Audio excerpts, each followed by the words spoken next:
Assalamualaikum. Kami dari Kelompok 3 akan menjelaskan tentang siklus akuntansi.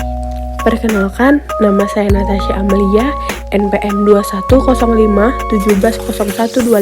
Kenalkan, nama saya Darmayana Prayanangin, NPM 2105170138. Perkenalkan, nama saya Putri Iza Aulia Harahap, NPM 210570150.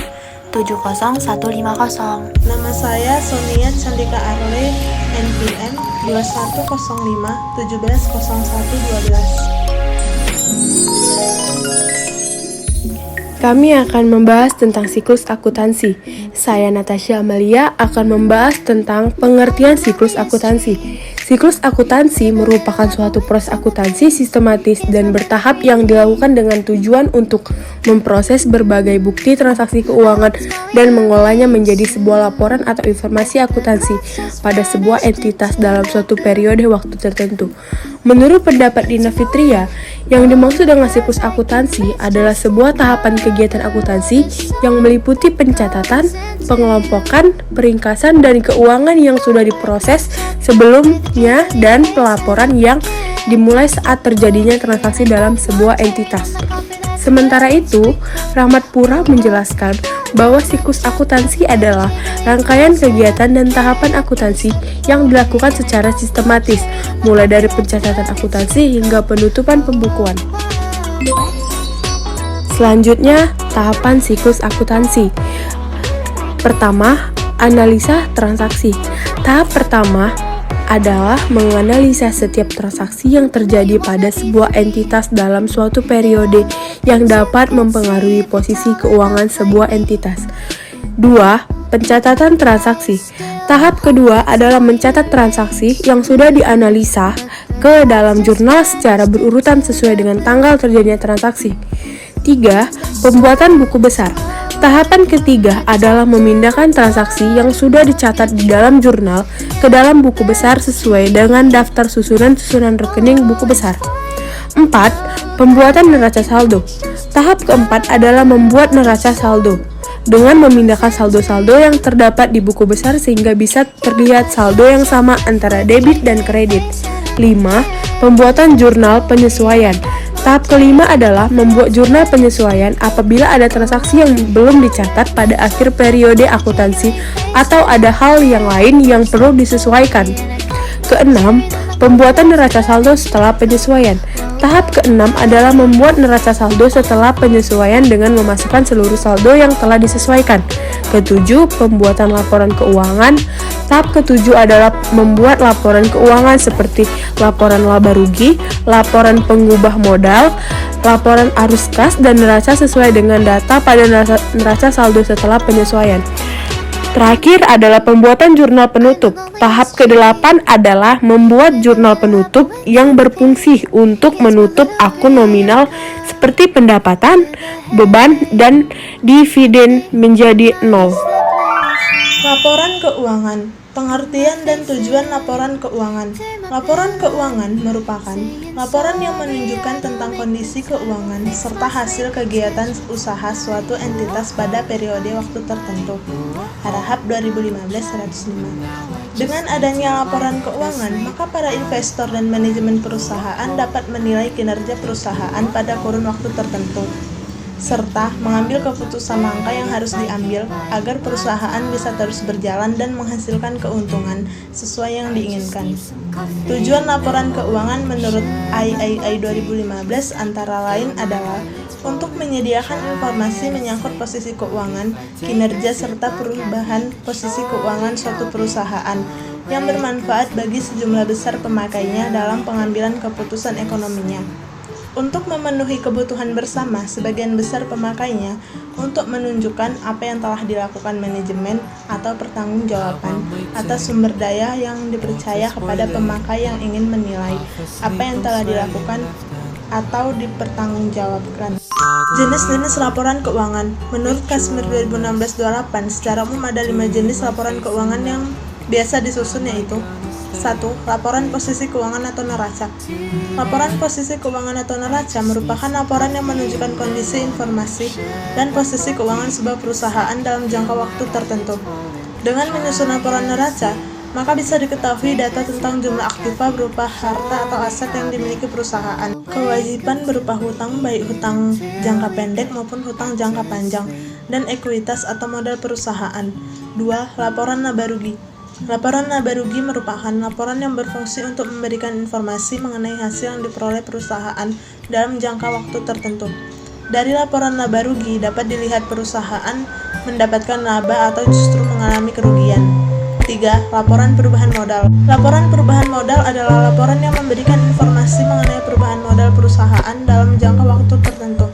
Laporan perubahan modal ini berfungsi untuk menunjukkan seberapa besar perubahan modal yang terjadi pada perusahaan dan penyebab terjadinya perubahan modal tersebut. 4. Laporan arus kas. Laporan arus kas merupakan laporan yang berfungsi untuk memberikan informasi mengenai arus kas yang masuk dan keluar pada jangka waktu tertentu. Arus kas masuk dapat dilihat dari beberapa sumber, yaitu hasil dari kegiatan operasional dan kas yang diperoleh dari pendanaan atau pinjaman, jualan aset tetap, serta keuntungan dari penjualan aset tetap. 5. Catatan atas laporan keuangan. Catatan atas laporan keuangan merupakan laporan yang dibuat untuk memberikan penjelasan atas laporan keuangan yang telah dibuat.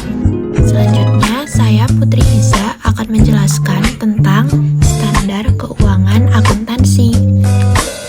Yang pertama, pengertian standar keuangan akuntansi menurut Suarjono yaitu konsep, prinsip, metode, dan teknik yang dipilih sebagai kerangka oleh badan penyusun standar untuk diterapkan dalam suatu lingkungan atau negara dengan bentuk suatu dokumen resmi. Lalu tujuan standar keuangan akuntansi adalah sebagai pedoman standar mengenai transaksi apa saja yang harus dicatat, bagaimana cara mencatat transaksi tersebut, serta bagaimana cara penyajiannya.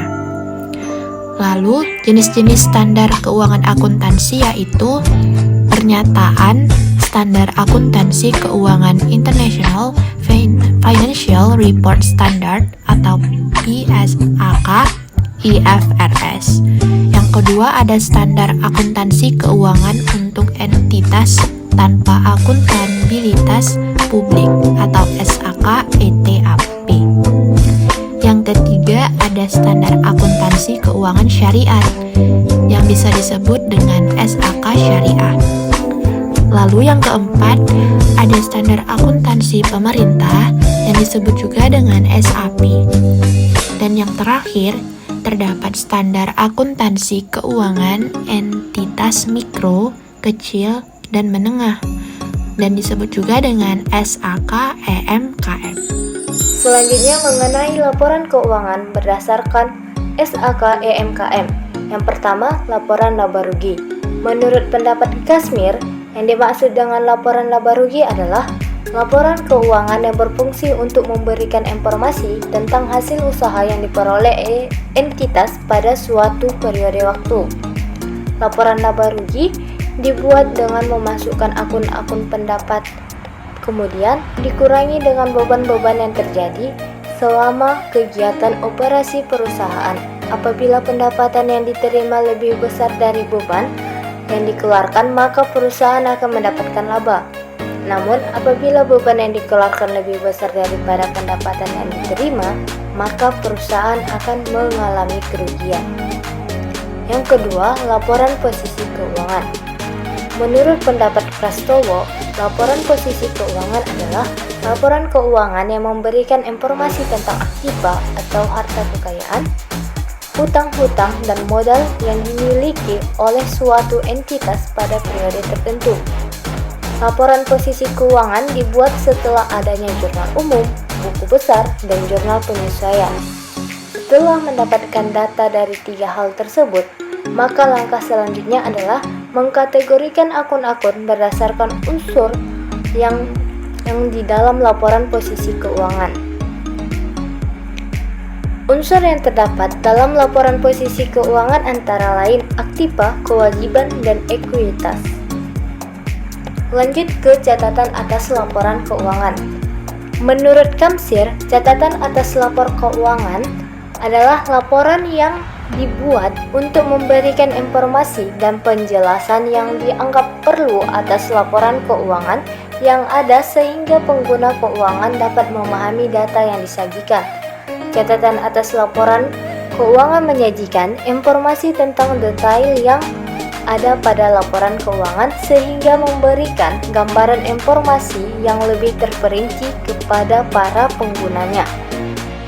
Menyusun catatan atas laporan keuangan perusahaan dapat mencantumkan detail-detail tentang ikhtisar pencapaian kinerja selama tahun berjalan, informasi mengenai dasar penyusunan laporan, dan kebijakan-kebijakan akuntansi yang dipilih dan sebagainya. Demikian hasil presentasi dari kami. Wassalamualaikum warahmatullahi wabarakatuh.